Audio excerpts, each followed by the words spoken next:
జై తెలంగాణ. అందరికీ నమస్కారం. తెలంగాణ ప్రజలందరికీ తెలిసిందే, తెలంగాణ రాష్ట్రంలో ఉద్యమం నడిపించిందంటే మాట పాట. మరి మాట చెప్పినటువంటి అనేక మంది పెద్ద మనుషులు మనకు బాట చూపించినట్టే, పాటతోని అనేక మంది సామాన్య ప్రజలకు ఉద్యమం ఏంటి, ఉద్యమ అవసరం ఏంటి, తెలంగాణ రాష్ట్రం రావడం వల్ల లాభం ఏంటి అనేటటువంటి విషయాలు ఊరున గజ్జగట్టుకొని తిరిగినటువంటి కళాకారులందరూ వినిపిస్తేనే ప్రతి ఊర్లో కూడా ఉద్యమం ఉవ్వెత్తున ఎగిసింది. ప్రతి ఊర్లో కూడా ఉద్యమ ఆకాంక్ష అనేటటువంటిది నిలబడేటట్టు చేసింది మన తెలంగాణ పాట అంటే అందులో అతిశయోక్తి లేదు. మరి ఒక్కరిద్దరు కళాకారులు కాదు, వేలాది మంది కళాకారులు దీని వెనుక నిలబడి మద్దతు ఇచ్చి ఉద్యమాన్ని ముందుకు నడిపినారు.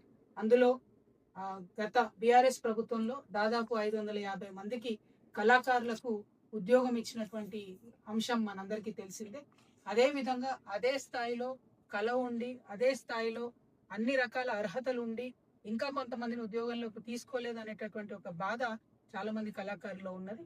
మరి ఇప్పుడు అన్న అనవోజు వెంకటేశం గారి నేతృత్వంలో తెలంగాణ కళాకారులంతా కూడా ఒక ఫోరంగా ఏర్పడి మరి తెలంగాణ కళాకారులకు ఇంకా రావాల్సిన ఉద్యోగాల గురించి పోరాటం చేస్తా ఉన్నారు. ఈ పోరాటానికి తెలంగాణ జాగృతి సంపూర్ణంగా మద్దతిస్తుందని తెలంగాణ రావడంలో ప్రధాన పాత్ర పోషించినటువంటి కళాకారులకు ఖచ్చితంగా మేము అండగా ఉంటాం.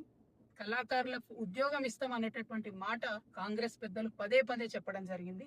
చెప్పి 2 సంవత్సరాలుగా అపాయింట్మెంట్ ఇవ్వకుండా ఇబ్బంది పెట్టడం, కళాకారులు అనేటటువంటి కనీస గౌరవం లేకుండా మరి ఎప్పటికప్పుడు ఊకదంపుడు ఉపన్యాసాలు తప్పితే ఉద్యోగాలు ఇవ్వనటువంటి సందర్భాన్ని గమనిస్తున్నాం. కాబట్టి ఇందిరా పార్క్ దగ్గర పెద్ద ఎత్తున మన కళాకారులందరూ కూడా ధర్నా చేయబోతా ఉన్నారు. ఆ ధర్నాలో కూడా జాగృతి పాల్గొంటుంది. ఈ ప్రభుత్వానికి కనువిప్పు కలిగే విధంగా ఆ ధర్నా ఉంటుందని, ఉండే విధంగా కళాకారులము జాగృతి అందరం కూడా ప్రయత్నం చేద్దాం. ప్రభుత్వాన్ని మేల్కొల్పుదాం, ఉద్యోగాలు సాధి. Thank you. జై తెలంగాణ.